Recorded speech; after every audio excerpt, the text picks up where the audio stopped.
Sir. Ay, yung mga laboratories nila. Yan yung isa sa mga kailangan nila at yung classrooms kasi based sa data nila, medyo lack talaga ang PLM ng school. Kaya nagsi-shifting sila kasi nga kailangan pa nila ng extra classrooms. Kaya nagtayo yung ating city or nag-propose with the help of our president na i-build tong facility na to. Sa mga sandaling ito, pangungunahan na po ni Pangulong Ferdinand Marcos Jr. ang groundbreaking ceremony para sa PLM College of Allied Health Sciences Building.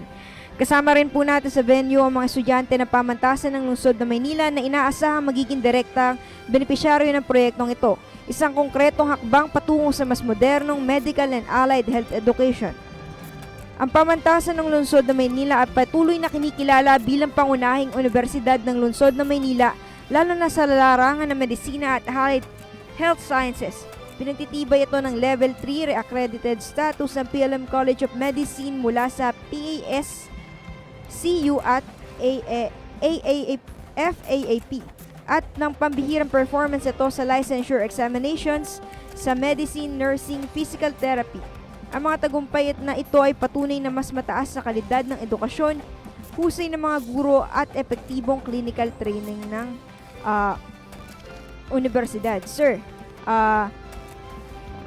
meron po bang integrated clinical training spaces, simulation laboratories at research facilities na nakapalo po sa disenyo ng gusali po natin? Yes po, meron. Tapos meron din po tayo nila ng mga spaces for their own use and convertible kung ano po yung future na kailangan po ng mga student na pwede nilang gamitin dun sa space nila. So sir, paano po titiyakin na ang pasilidad nito ay magiging responsive po sa pangangailangan ng public healthcare system dito po sa Maynila? Of course, syempre, itong school na to, it will train new medical professionals and mas marami siyang matuturuan ng estudyante and for future professionals and doctors din. Kaya magandang vital part to sa medical term.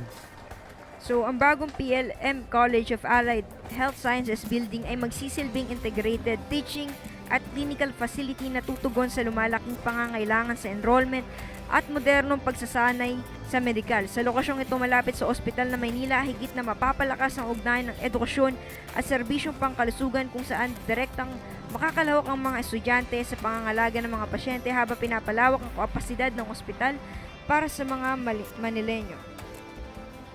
Sa konteksto po ng lumalaking pangangailangan sa healthcare workers, paano nyo po nakikita yung papel ng PLM sa pagtugon sa kakulangan po ng medical professional at sa buong bansa po? Gamit ito pong facility natin na magti-training po sa mga future healthcare workers natin dito sa Manila at sa buong bansa po. Sa observation natin, kahit saan naman pong hospital, lalo sa public hospitals po, nakikita natin yung dami ng pasyente, yung daming nangangailangan ng medical assistance, lalo na yung mga walang pera o yung mga hirap sa buhay. So ito rin, magandang tulog dito is dumami yung personnel natin sa medical field and mas marami silang matutulungan na public na kailangan ng assistance. Sir, ano naman po yung kahalagahan ng pagkakaroon ng isang integrated at clinical facility na malapit mismo dito sa pampublikong ospital tulad ng Ospital ng Maynila sa pagtitrain po ng mga future doctors, nurses natin?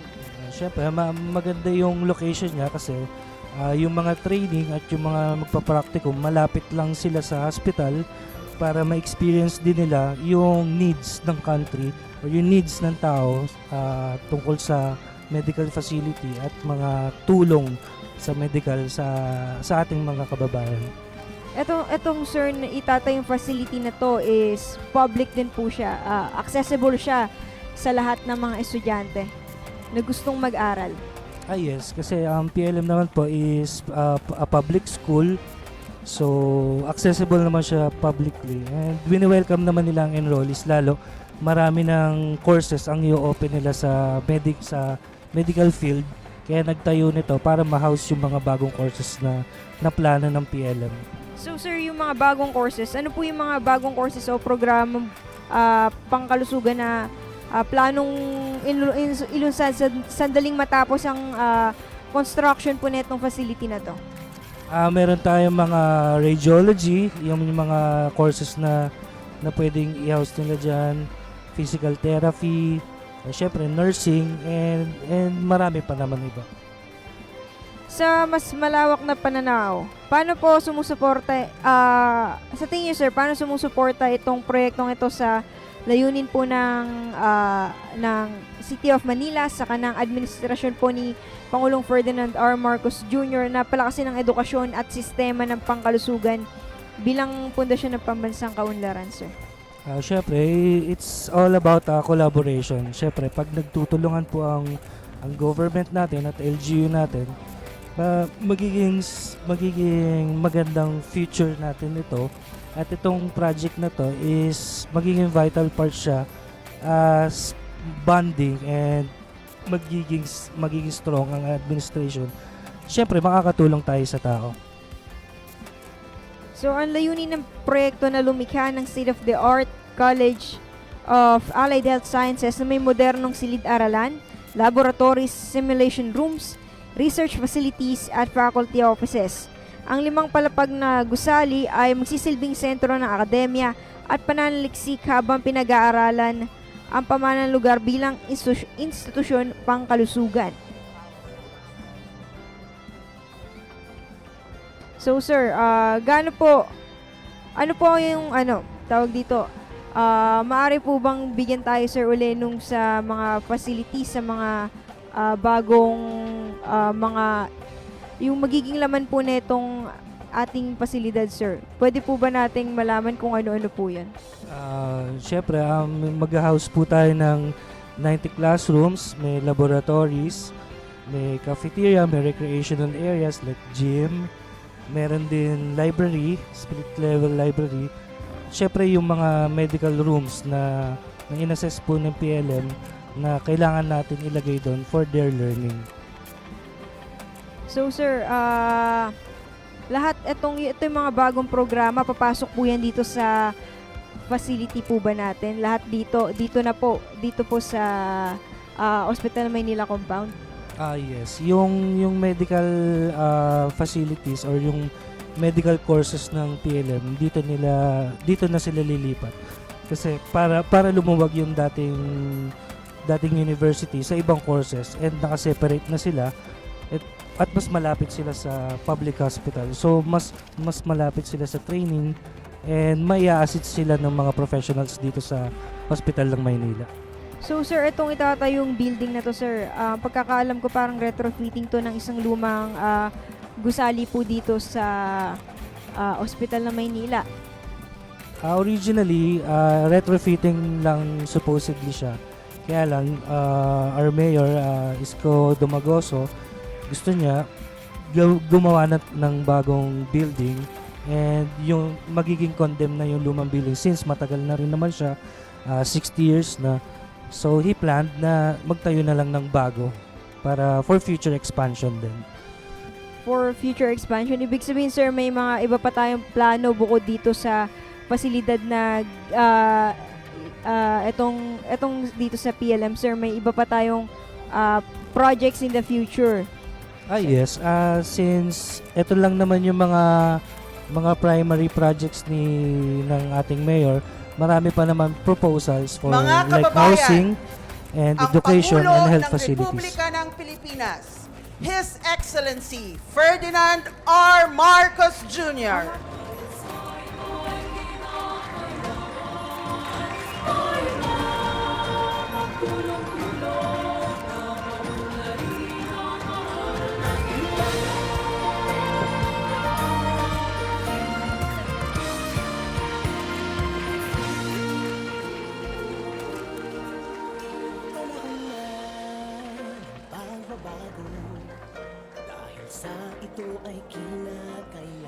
Maaari na po tayong maupo.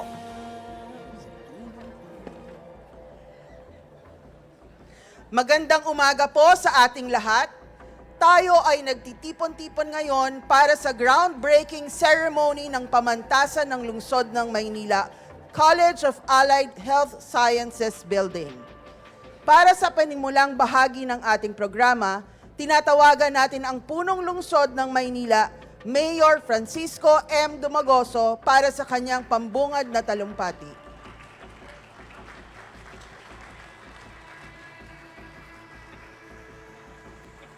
Upo po kayo. Sa ating pong minamahal na Pangulo ng Bansa, Ferdinand Bongbong Marcos Jr.,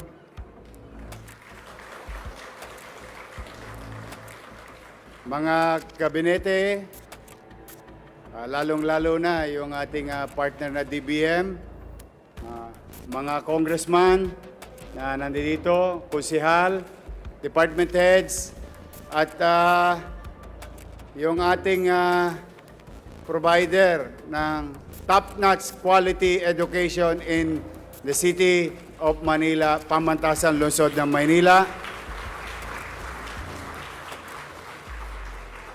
Lahat ng mga guro ng ating PLM, department heads, at saka yung ating mga minamahal na mag-aaral ng Pamantasan Lungsod ng Maynila. Muli po sa inyong lahat, sa hindi ko pa nabanggit, binabanggit ko po kayong lahat. Good morning! Una po ay, Ginoong Pangulo, ako'y taus-pusong nagpapasalamat sa inyo sa patuloy na pagtulong nyo at suporta sa pamahalang lokal. Hindi lang sa Maynila, kundi sa buong bansa. Maraming salamat po, Mr. President. Ito'y patuloy na inyong pagsuporta sa pagpapalakas ng kakayanan ng lokal na pamahalaan na tugunan ng pangangailangan ng ating mamamayan, lalo na pagdating sa serbisyong pangkalusugan. Kompleto ka na, Mr. President. Zero billing. Pinataas mo ang coverage ng PhilHealth. O tapos ngayon, magpuproduce ka pa ng maraming doktor, nurse.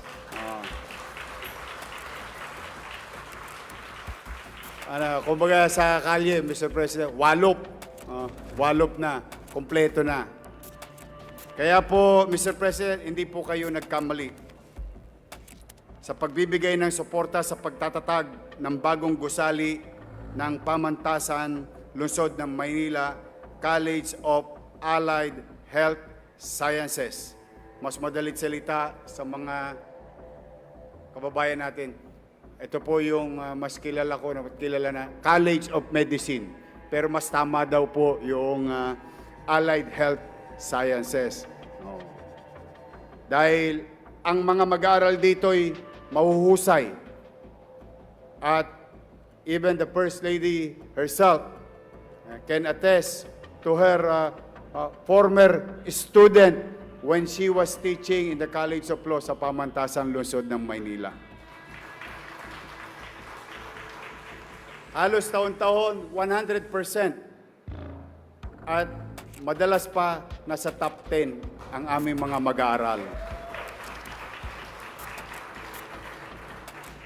At hindi rin po kayo nagkamali, Mr. President, na kami pagkatiwalaan sa lungsod ng Maynila. We guarantee you, in our own little way, with all the resources and might, physical ability, that we will finish this on time as scheduled, like what we did with Baseco Community, Condominium 1, Condominium 2, Binondominium 1, San Lazaro Residence, San Sebastian Residence, Pedro Hill Residence, Albert Elementary School, Manila Science High School, Rosauro Almario Elementary School, at yun nasa harapan po natin na Manila Zoo. At itong ospital ng Maynila. All done in less than 3 years at the height of pandemic.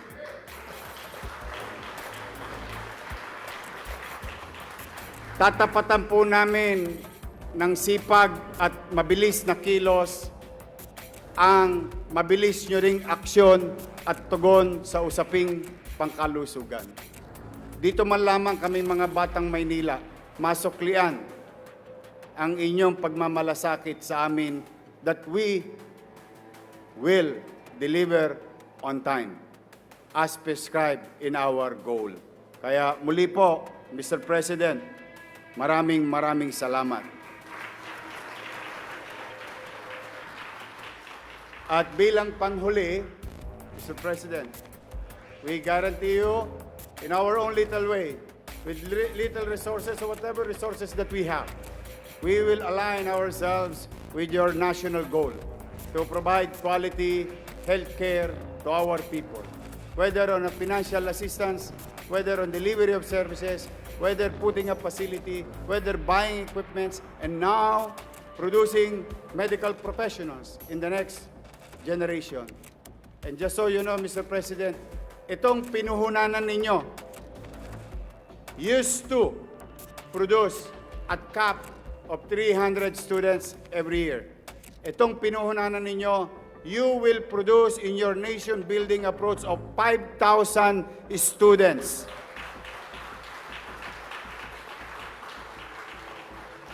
And it's worth every penny of taxpayers' money. Kaya muli, thank you, Mr. President. Maraming salamat po on behalf of the people of Manila. We wish you good health. We wish you to be successful in your commitment and fulfilling your duties to our people. And we will continue to support in our own little way. Maraming salamat po, mahal na Pangulong Ferdinand Bongbong Marcos Jr. Thank you. Maraming salamat po, Mayor Dumagoso. At sa puntong ito, ating inaanyayahan sa entablado ang ating mahal na Pangulo upang pangunahan ang paggawad ng tseke na nagkakahalagang 15 milyong piso para sa President Corazon C. Aquino General Hospital sa Baseco Compound, Port Area, Manila. At ito ay tatanggapin ni Dr. Naomi Lachica Licuanan at ni Mayor Dumagoso.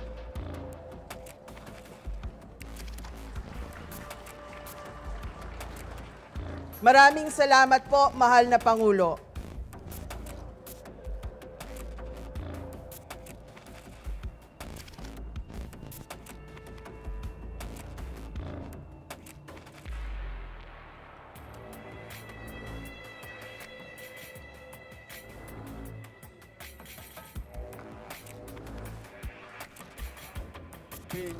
His Excellency Ferdinand R. Marcos Jr.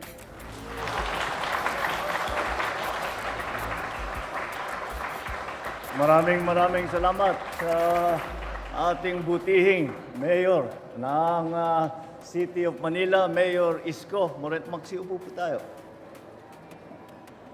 The honorable members of the House of Representatives who are here with us this morning, Manila Vice Mayor Angela Atienza, Maynila Medical Center Chief OIC Dr. Grace Padilla, di pamantasan ng lungsod ng Maynila PLM University President Domingo Reyes Jr., fellow workers in government, other distinguished guests, ladies and gentlemen, good morning. Alam niyo po, totoo yung sinasabi ni Mayor na nung nagturo ang First Lady dito sa PLM, na siyang nagturo, siya yung naging professor sa abogasiya sa inyong law school. Sa dinami-dami, sabi niya, sa dinami-dami niyang naturuan ng mga estudyante sa iba't ibang eskwelahan, sabi niya, ang pinakamagaling at pinakamasipag na naging estudyante niya ay hindi dito galing sa PLM. Dahil, sabi, hindi ko nababanggitin yung mga ibang eskwelahan na naturuan niya. Pero sabi niya, yung mga iba, puro anak mayaman yung mga yun, mga spoiled. Dito, ang sisipag daw at talagang siniseryoso, dinidibdib na mabuti ang kanilang pag-aaral. Ay palagay ko, ganun din ang mangyayari dito sa inyong hindi medical school eh. All the skills and all of the necessary training for all healthcare workers ay dadaan dito para nakakagulat na magkakaroon ng 5,000 malalampasan ng gusto yung 300 nung nakaraan.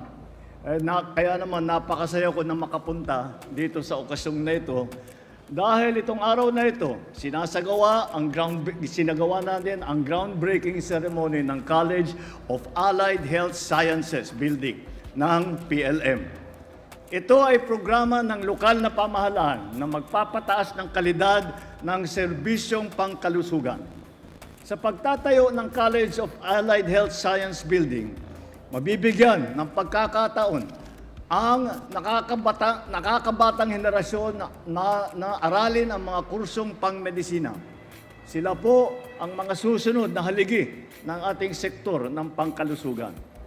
Sa pagbibigay ng pondo upang maipatayo ang atong pasilidad na ito, layon ng pamahalaan na mabigyan ng oportunidad ang mga estudyanteng nangangailangan na makapag-aral sa mahusay na universidad.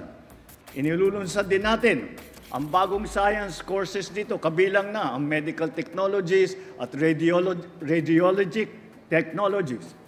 Higit sa lahat, mahalaga ang programang ito sa paghubog ng mga magagaling na profesional sa larangan ng medisina.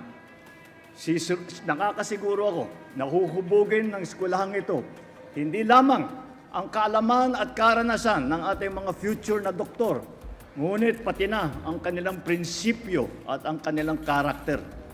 At para sa 16 na top-notcher at graduate ng health-related courses, hindi ba ninyo naabutan ang bagong gusaling ito, natupad naman ninyo ang inyong pangarap na makapagtapos. Naway magamit ninyo ang inyong natutunan upang maglingkod sa mga pasyente at mapapagaan ang kanilang pinapasan. Kailangan kayo ng ating bansa.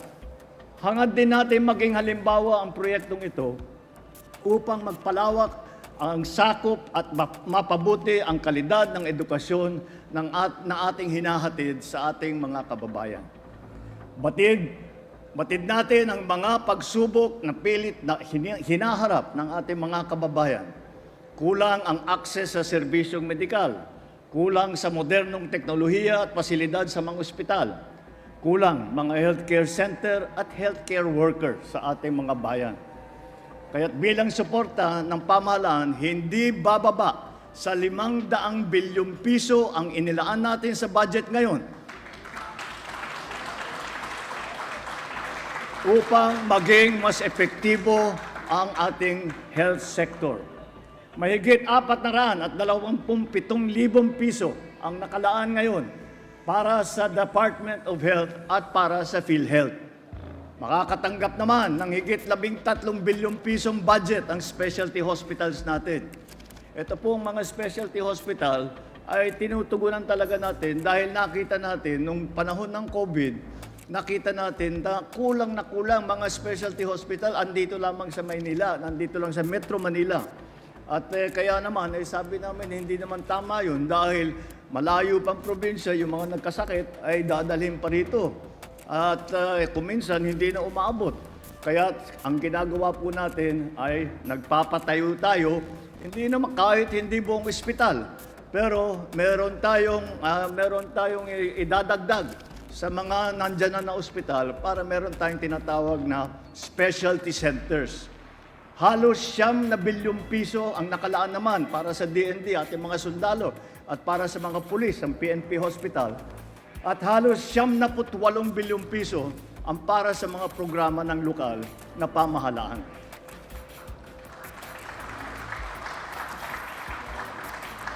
Para naman sa medical scholarship at tuition fee subsidy ng mga estudyante ng mga State University, naglaan din tayo ng higit 1 bilyong piso para tulungan ang ating mga estudyante. Upang maisulong ang medical assistance at zero balance billing program sa BGH, halos 1 bilyon at 400 milyong piso ang budget na inilaan natin sa ospital na ito. Lahat ng ito ay inaasahang magpapabuti ng serbisyong medikal at magpapalakas ng ating health sector. Hindi na po natin hahayaang magtiis sa sakit ang ating mga kababayan dahil sa kawalan ng pagtustos at pagpagamot. Hindi natin hahayaang nahihirapan ang mga pamilya sa mga probinsya dahil sa layo ng kanilang lalakbayin para makarating sa ospital. Patuloy po natin gagawing prioridad ang kaligtasan, kalusugan at kaginhawaan ng ating mga kababayan. Ngunit, magagawa lang natin ito kung patuloy tayong nagtutulungan. Mahalaga ang pakikipag-ugnayan ng ating pamahalaan sa LGUs upang matugunan ang mga pangangailangan ng ating mga kababayan. Katulad kanina, bilang suporta ng national government sa Baseco Hospital, nag-abot kami ng 15 milyong piso. Umaasa kami magagamit ito sa pagpaganda pa ng ospital. At nabanggit sa akin ni Jorme, sabi niya, ito yung katumbas nito ay 1 year supply ng mga gamot. So at the very least, 1 year tayong hindi na mag-aalala sa supply ng gamot. Bibisitahin din natin mga ospital. Eto, nandito tayo sa Ospital ng Manila Medical Center. Noong nakaraang Setyembre, naitala ng OMMC ang pinakamaraming first patient encounter o bilang ng mga pasyenteng unang nakapagkonsulta sa ilalim ng ating YAKAP program. Congratulations! Patuloy ito. Patuloy tayong magtatrabaho at ito ay patunay na malayo ang naaabot ng ating serbisyo kung mayroong koordinasyon ang pambansang pamahalaan, ang LGU, iba't ibang ahensya ng mga gobyerno, mga NGO, at siyempre, ang taong bayan. Sa puntong ito, nananawagan ako sa ating mga kababayan. Samantalahin ninyo ang mga programang ito upang mapangalagaan ang inyong mga sarili. Bukas po ang mga serbisyong ito para sa lahat, lalo na sa higit na nangangailangan. Dahil ang kalusugan ninyo patuloy nating tututukan. Sama-sama po natin itaguyod ang isang bagong Pilipinas kung saan ang bawat isa ay kayang mamuhay na may seguridad, magtagumpay sa kanilang layunin at makatulong sa pagpaunlad ng ating minamahal na Pilipinas. Maraming salamat po. Mabuhay po ang bagong Pilipinas. Maraming salamat po, mahal na Pangulo. At ngayon, tinatawagan po natin si Mayor Dumagoso upang tanggapin ang tulong pinansyal para sa pamantasan ng lungsod ng Maynila College of Allied Health Sciences mula sa ating mahal na Pangulo.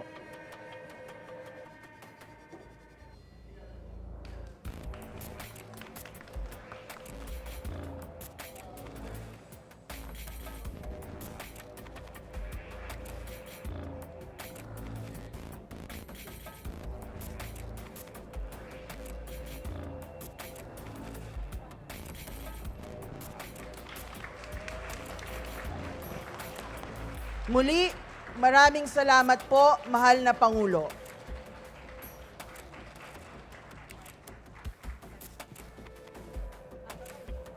Ngayon po ay ating hinihiling sa mahal na Pangulo na manatili sa entablado para sa isang photo opportunity. Tinatawagan po natin ang lahat ng pamantasan ng lungsod ng Maynila officials na magtungo sa entablado. Department of Health and Manila Health Department officials, maghanda na po.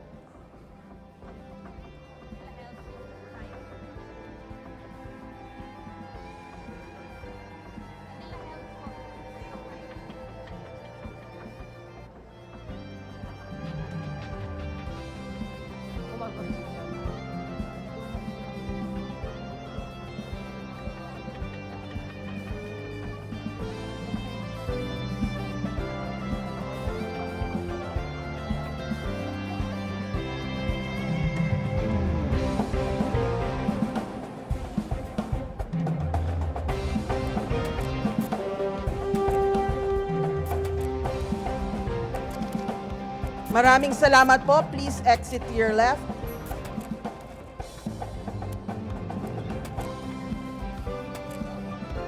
Maraming salamat po. Please exit to your left. Department of Health and Manila Health Department officials, maaari na po kayong magtungo sa entablado. LGU Manila officials, maghanda na po.